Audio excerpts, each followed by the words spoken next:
தமிழ்நாட்டு தமிழர்கள் முதல் உலகத் தமிழர்கள் வரை அனைவருக்கும் அன்பு வணக்கம். அன்பிற்குரிய தமிழர்களே, இன்றைக்கு நம்முடைய எரிதணல் வலையொலி மூலம் எந்த கருத்தை பேச இருக்கிறோம், அரசுக்கு வலியுறுத்த இருக்கிறோம் என்று சொன்னால், அண்மையிலே நம்முடைய மாண்புமிகு முதலமைச்சர் மு.க.ஸ்டாலின் அவர்கள் தூய்மை பணியாளரின் மகள் நகராட்சி ஆணையராக நியமனம் என்பது கல்வியால் தான் வந்தது, கல்விதான் யாராலும் பறிக்க முடியாத சொத்து என்று கல்வியை பற்றி நல்ல செய்திகளை சொல்லியிருக்கிறார்.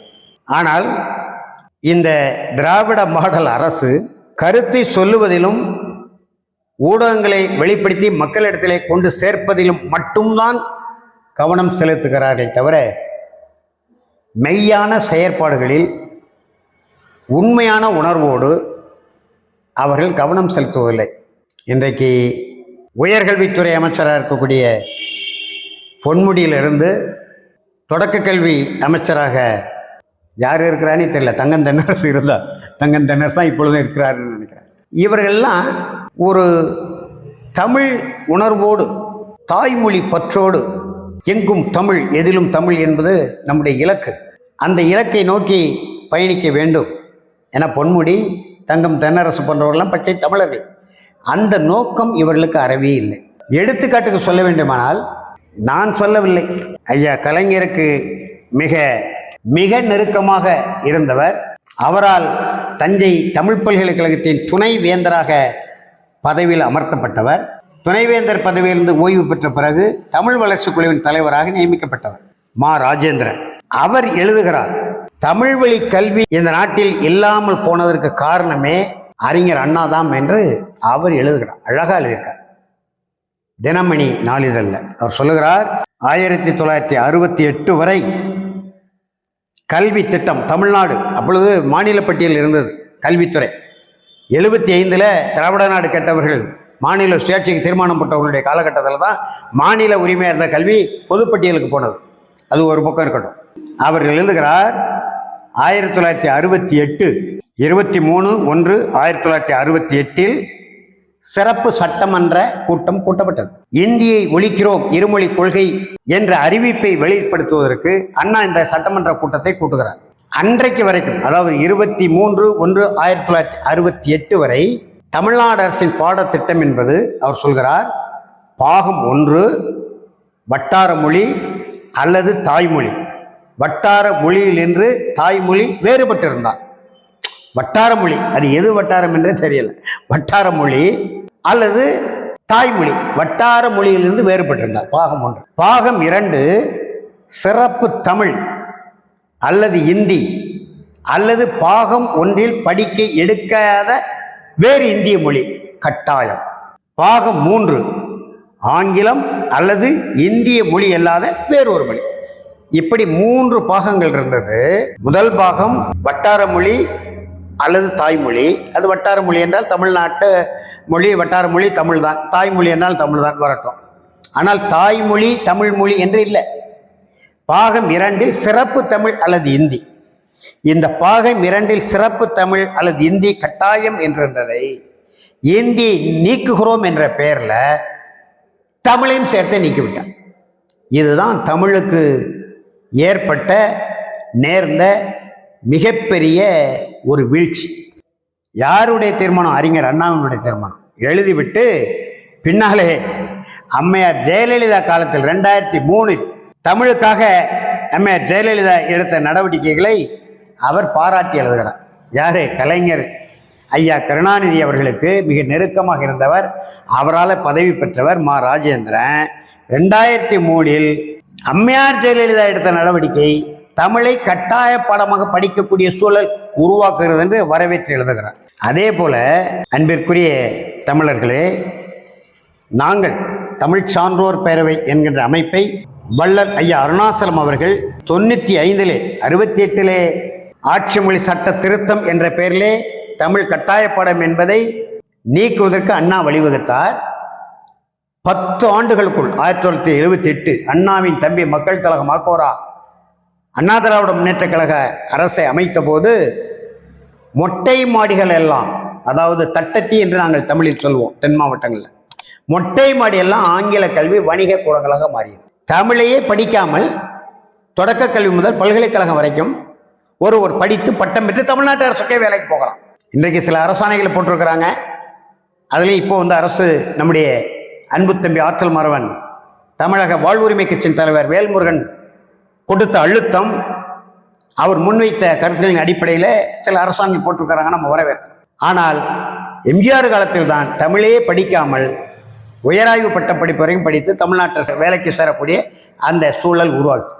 இதையெல்லாம் பார்த்து தான் நம்முடைய தமிழ் அறிஞர்கள் பாவலேரர் ஐயா பெருஞ்சத்தனார், மறைந்த தமிழ் வளர்ச்சித்துறை அமைச்சர் தமிழ் குடிமகனார் போன்றவர்களெல்லாம், தமிழ் பேரறிஞர் தமிழண்ணல் போன்றவர்களெல்லாம் இணைத்து நம்முடைய மறைந்த ஐயா வணக்கத்துக்குரிய அருணாசலம் அவர்கள் தமிழ் சான்றோர் பேரவை என்கின்ற ஒரு அமைப்பை ஏற்படுத்தி மொழி வழியாக தமிழ்நாடு பிரிந்த நவம்பர் 1 தமிழ்நாடு நாளாக விழா நடத்தி மாநாடு கூட்டி 95லிருந்து 99 வரை 4 ஆண்டு காலம் தமிழ்நாடு முழுவதும் குமரி முதல் சென்னை வரை, ராமேஸ்வரம் முதல் கிருஷ்ணகிரி வரை பரப்புரை செய்து தமிழ் வழி கல்விக்கு ஆதரவான ஓர் சூழலை உருவாக்கி 99ஆம் ஆண்டு வள்ளுவர் கூட்டத்தின் முன்பு 102 தமிழ் அறிஞர்கள் உயிரை தருகிறோம் தாய்மொழி தமிழைத்தா என்கின்ற அந்த உன்னதமான நோக்கத்தை வைத்து சாக வரை பட்டினி போராட்டம் அறிவிக்கப்பட்டது. அந்த பட்டினி போராட்டம் இருந்த 102 பேர்கள் நானும் ஒருவன் அறிவித்து ஐயா கலைஞர் பதறி போய் உடனடியாக அந்த மேடைக்கு நம்முடைய தமிழ் குடிமகன் அவர்களை, தமிழ் வளர்ச்சித்துறை அமைச்சராக இருந்த தமிழ் குடிமகன் அவர்களை அனுப்பி எழுத்துப்பூர்வமாக ஒப்புதல் கொடுத்தாங்க. இந்த வச்சிருக்கிறோம், எழுத்துப்பூர்வமாக தமிழ் குடிமகன் கையெழுத்துப்பட்ட ஆவணம் இது. 41,417 பள்ளிகளிலும் இப்பொழுது தமிழே பயிற்று மொழியாகவும் பாடமொழியாகவும் உள்ளது.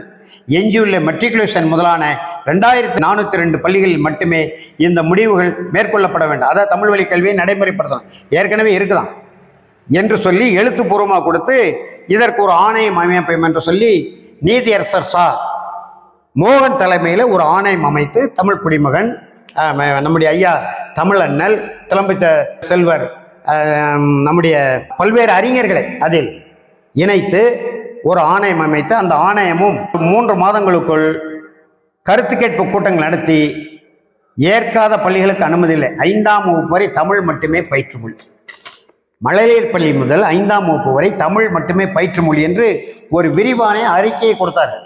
அந்த அறிக்கையில் தெளிவாக சொல்லப்பட்டிருக்கு, அரசாணைகள் மூலம் தமிழ் வழி கல்வியை நடைமுறைப்படுத்த முடியாது, எனவே தமிழ் வழி கல்விக்கென்று தனி சட்டம் இயற்றப்பட வேண்டும் என்று தெளிவாக தன்னுடைய அறிக்கையிலே, நம்முடைய நீதியரசர் சா மோகன் குழு அறிக்கையிலே மிகப்பெரிய அறிக்கை, இந்த அறிக்கையிலே சொல்லப்பட்டது. மழலையர் பள்ளி முதல் 5ஆம் வகுப்பு வரை தமிழே பயிற்று மொழி என்று தனி சட்டம் இயற்ற வேண்டும் என்று.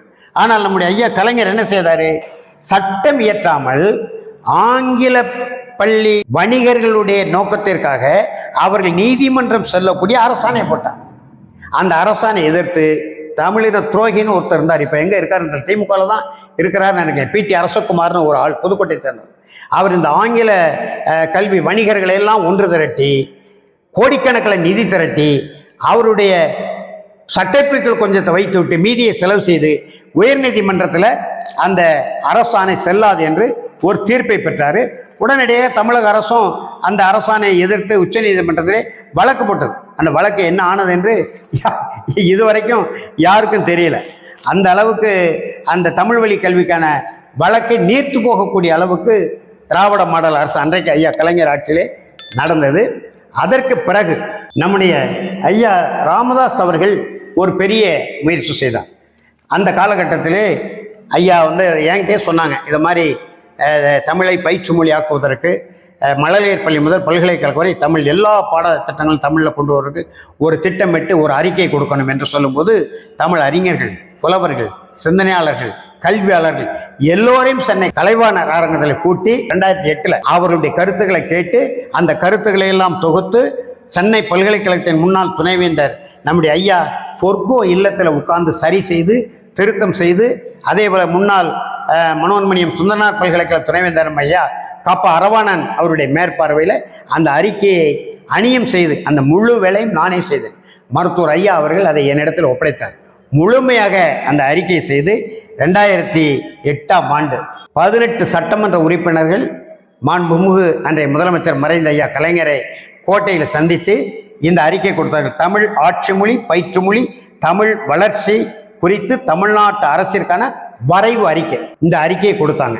அதன் ஊடாக சமச்சீர் கல்வி என்கின்ற கோரிக்கை வைத்து பாரதிய தேச முன்னாள் பல்கலைக்கழக துணைவேந்தர் நம்முடைய ஐயா மறைந்த முத்துக்குமரன் தலைமையில் ஒரு ஆணையம் அமைக்கப்பட்டது.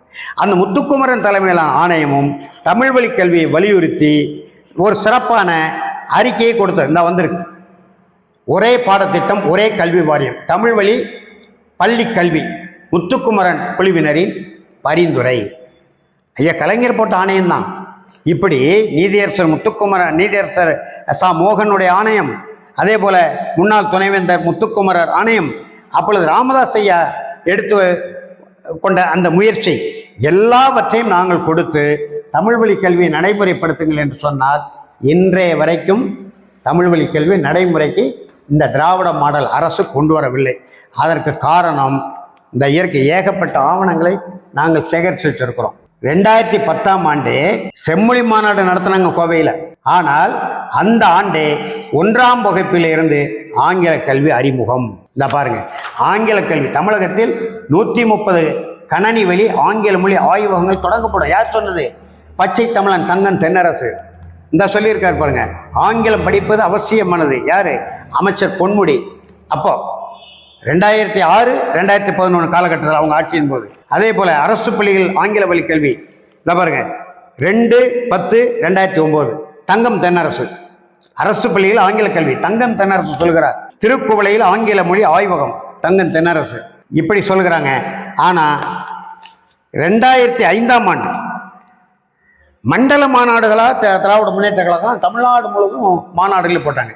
அப்பொழுது 19/4/2005ஆம் ஆண்டு தஞ்சாவூரில் நடந்த திமுக மண்டல மாநாட்டில் தீர்மானம், மழலையர் பள்ளி முதல் உயர்கல்வி வரை தமிழ் மொழியை பயிற்று மொழியாக செயல்படுத்த தலைவர் கலைஞர் அவர்கள் தலைமையிலான திமுக கழக ஆட்சியில் 1999ஆம் ஆண்டு சொல்லிட்டு கீழே என்ன சொல்றாங்கன்னா, உடனடியாக தமிழ்நாடு அரசு உச்ச நீதிமன்றத்தில் அந்த வழக்கை நடத்தி தமிழ் வழி கல்விக்கு ஆதரவு திரட்டணும் என்று சொல்றாங்க.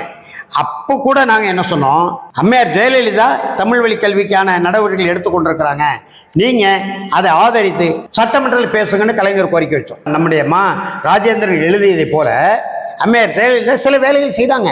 அப்போ அவங்களுக்கு ஆதரவாக செயல்பட்டு தமிழ் வழி கல்வியை எப்படியாவது நடைமுறைப்படுத்துங்கள் என்று ஐயா கலைஞர் கோரிக்கை வச்சோம். ஆனால் எதையுமே செய்யலை. மாறாக ஜெயலலிதா ஆட்சியில் சில முயற்சிகள் நடந்த போது ஐயா கலைஞர் அதை எதிர்த்து அறிக்கை கொடுத்தார். தமிழை தமிழ்நாட்டில் ஆங்கில பாடத்திட்டமாக அறிவிக்கலாமா என்று அம்மையார் ஜெயலலிதா பாருங்க 13/5/2013 அரசு பள்ளியில் ஆங்கில வழி கல்வி பிரிவுகள் கருணாநிதி கண்டனம் தொடங்கியது. மா சுப்பிரமணியன் சென்னை மாநகராட்சியில் 2009-10 தங்கம் தென்னரசுக்கு ஆதரவு, பொன்முடி ஆதரவு. ஆனால் ஜெயலலிதா ஆட்சியில் ஏதோ செய்தாங்கன்னு உடனே கலைஞர் கண்டனம். தொடங்கி வைத்ததே திராவிட மாடல் அரசு, அப்புறம் இவங்க கண்டனம். இப்படித்தான் மாறி மாறி கண்டனம் தெரிவிப்பார்கள். அவர்கள் ஆட்சியில் இருந்தால் தமிழுக்கு, தமிழர்களுக்கு, தமிழ்நாட்டிற்கு எதுவும் செய்ய மாட்டார்கள். இருக்கிற உரிமைகளை ஒன்றிய அரசிடம் பறிகொடுப்பார்கள். ஆட்சி இல்லாத போது தமிழ் எங்கும் தமிழ், எதிலும் தமிழ், நாங்கள் தமிழ் உணர்வோடு இருப்போம், தமிழுக்கு ஜெயலலிதா அம்மையார் தீங்கு செய்கிறார், அதிமுக அரசு தீங்கு இப்படியெல்லாம் சத்தம் போடுவாங்க. இப்போ எல்லாவற்றையும் விட்டுருவோம். இப்போ 2021 ஆட்சி பொறுப்புக்கு வந்த திராவிட முன்னேற்ற கழகம் இன்றைய மாண்புமிகு முதலமைச்சர் மு க ஸ்டாலினை நானே சந்தித்து மாநில பட்டியலில் இருந்த கல்வி மத்திய பட்டியலுக்கு, அதாவது ஒன்றிய அரசின் மத்திய பட்டியலுக்கு போய்விட்டதை முதலில் நடவடிக்கை எடுத்து மாநில பட்டியல் திருப்புங்கள் கோரிக்கை வைத்தேன். சில எதிர்க்கட்சி முதலமைச்சர்களுக்கு மடல் எழுதினார். நம்முடைய அன்பு தங்கை தூத்துக்குடி நாடாளுமன்ற உறுப்பினர் கனிமொழி அவர்கள் நவீன் பட்நாயக் ஒரிசா முதலமைச்சர் எல்லாம் போய் சந்திச்சு பேசுனாங்க. அதுக்கப்புறம் அது கிடப்பில் போட்டாங்க. அதுக்கப்புறம் 2022 நீதியரசர் முருகேசன் தலைமையில் ஒரு ஆணையம், மாநில கல்விக் கொள்கை. ஏனென்றால் புதிய கல்விக் கொள்கை இங்கே நுழைந்து கொண்டிருக்கிறது. ஒன்றிய அரசு திணித்து கொண்டிருக்கிறது. இந்தியை திணித்தது போல புதிய கல்விக் கொள்கை, அதில் இந்தி பாடம், இந்தியை தான் அவர்கள் திணிக்கிறார்கள். அதுக்கு மாற்றாக மாநில கல்விக் கொள்கை என்று ஒரு கொள்கையை உருவாக்க நீதியரசர் முருகேசன் தலைமையில் ஒரு ஆணையம் அமைக்கப்பட்டது. நெல்லையில் அந்த ஆணையத்தில் நானே பேசினேன். திருச்சியில் மனு கொடுத்தோம், சென்னையில் மனு கொடுத்தோம். அதே போல் நம்முடைய ஆதித்தமிழர் விடுதலை இயக்க தலைவர் அண்ணன் வினோத் அவர்கள் மனு கொடுத்தார்கள். அந்த ஆணையத்தில் தமிழ் வழி கல்வியை வலியுறுத்தி மனு கொடுத்த அமைப்பு ரெண்டே அமைப்பு தான், தமிழ் தேச தன்னுரிமை கட்சி, ஆதி தமிழர் விடுதலை இயக்கம். வேற எந்த அமைப்பும் அந்த ஆணையத்தில் போய் பேசவே இல்லை, கருத்து கேட்பு கூட்டத்தில் பேசவே இல்லை. அந்த ஆணையம் இப்பொழுது ஜூன் மாதம் அறிக்கை கொடுத்தது, தமிழ் வழி கல்வியும் வலியுறுத்தி கொடுத்துருக்குறாங்க. ஆணையத்தின் அறிக்கை என்னாச்சு, என்ன வரைக்கும் என்னன்னு தெரியல.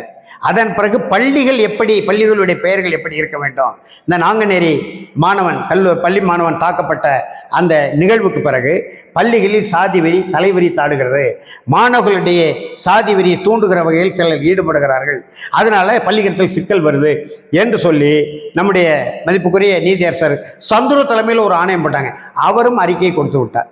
பள்ளிக்கூடத்தில் இருக்கக்கூடிய சாதி பெயர்களை முதலில் அகற்றுங்கள். திருநெல்வேலி மாவட்டத்தில் 58 பள்ளிக்கூடத்தில் சாதி பேர் இருக்கு, ஒவ்வொரு சாதி பேர்லையும் பள்ளிக்கூடங்க இருக்கு. அப்போ மாணவர்கள் சாதி பேரில் பள்ளிக்கூடம் இருந்தால் அந்த பெயர் பிள்ளை படிக்கிற உடனே அவனுக்கு சாதி உணர்வு வருமா வராதா, சாதி வெறியை தூண்டுகிறவர்கள் அந்த பெயர் பிள்ளை இருக்குமா இருக்காதா, அதை அகற்றணும்னு சொல்லி நம்முடைய ஐயா சந்துருவும் அறிக்கை கொடுத்தாங்க. இந்த 2 அறிக்கையை பற்றியும் இன்றைய வரைக்கும் தமிழ்நாடு அரசு வாய் திறக்கவில்லை. உடனடியாக மாண்புமிகு முதலமைச்சர் அவர்கள் சொன்னதை போல கல்விதான் யாராலும் பிரிக்க முடியாத சொத்து, அந்த கல்வி எந்த மொழியில் இருக்கணும், தாய்மொழியில் இருக்கணும், தமிழ் வழி கல்வியாக இருக்கணும். 1968 அண்ணா அவர்கள் முதலமைச்சராக இருந்தபோது 2வது உலகத் தமிழ் மாநாடு சென்னை நடந்தபோது இலங்கை சின்னஞ்சிறிய நாட்டைச் சேர்ந்த இலங்கையை சேர்ந்த ஒரு அமைச்சர் பேசுகிறார், நாங்கள் மருத்துவம், பொறியியல், வேளாண்மை, தொழில்நுட்பம், சட்டம் எல்லாவற்றையும் 100 ஆண்டுகளாக தமிழ் வழி கல்வியில் நடத்துகிறோம், உங்களுக்கு தேவையானால் சொல்லுங்கள், பாட புத்தகங்களை இலவயமாக தருகிறோம் என்று ஒரு சின்னஞ்சிறிய நாட்டு இலங்கை நாட்டு அமைச்சர் சொன்னார். இன்றைய வரைக்கும் கவனம் செலுத்தவில்லை. எனவே தமிழ்நாடு அரசிற்கும் மாண்புமிகு தமிழ்நாடு முதலமைச்சர் மு.க. ஸ்டாலின் அவர்களுக்கும் உங்கள் கருத்துப்படி நம்முடைய நீதியரசர் முருகேசனுடைய ஆணையத்தின் அறிக்கை, அதே போல நம்முடைய நீதியரசர் சந்துரு ஆணையத்தினுடைய அறிக்கை உடனடியாக நடைமுறைப்படுத்துவதற்கு அமைச்சரவை கூட்டத்தை கூட்டி கலந்து பேசி ஒரு நல்ல முடிவை 2025வது ஆண்டிலாவது மழலையர் பள்ளி முதல் பல்கலைக்கழகம் வரை, ஏன்னா அமைச்சர்லாம் சொல்லிட்டு இருக்காங்க, மா சுப்பிரமணியன் சொல்றார் மருத்துவத்தை நாங்கள் தமிழில் கொடுக்கிறோம் என்று, பொன்முடி சொல்கிறார் பொறியியலை நாங்கள் தமிழ் வழியில் கற்றுத் தருகிறோம் என்று. தஞ்சை தமிழ் பல்கலைக்கழகம் உருவாக்கப்பட்டது 1980 மக்கள் தலைவர் மாக்கோரா ஆட்சியில தஞ்சை தமிழ் பல்கலைக்கழகம் ஏற்படுத்தப்பட்டது. மழலையர் பள்ளி முதல் பல்கலைக்கழகம் வரை உயராய்வு பட்டப்படிப்பு வரை தமிழ் வழி கல்வியை நடைமுறைப்படுத்துவதற்கும் பாடத்திட்டங்களை எழுதுவதற்கு தான். ஏராளமான பாடத்திட்டங்கள் தஞ்சை தமிழ் பல்கலைக்கழகத்தில் அலமாரிகளில் உறங்கி கொண்டிருக்கு. அவற்றையெல்லாம் தட்டி எடுத்து உடனடியாக தமிழக அரசு ஆங்கில கல்வி வைத்துக் கொள்ளுங்கள், நாங்கள் வேண்டாம் என்று சொல்லவில்லை, ஆனால் மழலையர் பள்ளி முதல் உயராய்வு பட்டப்படிப்பு வரை தமிழ் வழி கல்வியை கொடுங்கள் என்று அன்பான வேண்டுகோளை முன்வைக்கிறோம். ஒருவேளை இதில் கவனம் செலுத்தாமல் நீங்கள் உங்களுடைய அந்த பதவியை தக்க வைத்துக் கொள்வதிலே கவனம் செலுத்தி கொண்டு பணத்தை வாரி குவிப்பதிலே கவனம் செலுத்தி கொண்டிருந்தால் தமிழ் வழி கல்விக்கான மற்றும் ஒரு தமிழ் தேசிய எழுச்சி புரட்சி இந்த நாட்டில் உருவாக்குவதை எவராலும் தடுக்க முடியாது. வருகிற 31ஆம் தேதி தமிழர் அமைப்புகள் ஏறக்குறைய 50க்கும் மேற்பட்ட தமிழர் அமைப்புகள் நம்முடைய தமிழ் தேசிய புரட்சியாளர் ஐயா புலவர் கு. கலியபெருமாளுடைய 100ஆண்டு விழாவையும் தமிழ்நாடு மொழி வழியாக அமைந்த நவம்பர் 1 என்கின்ற நாளை தமிழ்நாடு திருநாளாக அறிவித்து பட்டுக்கோட்டையில் மிகப்பெரிய ஒரு மாநாடை நடத்த இருக்கிறோம்.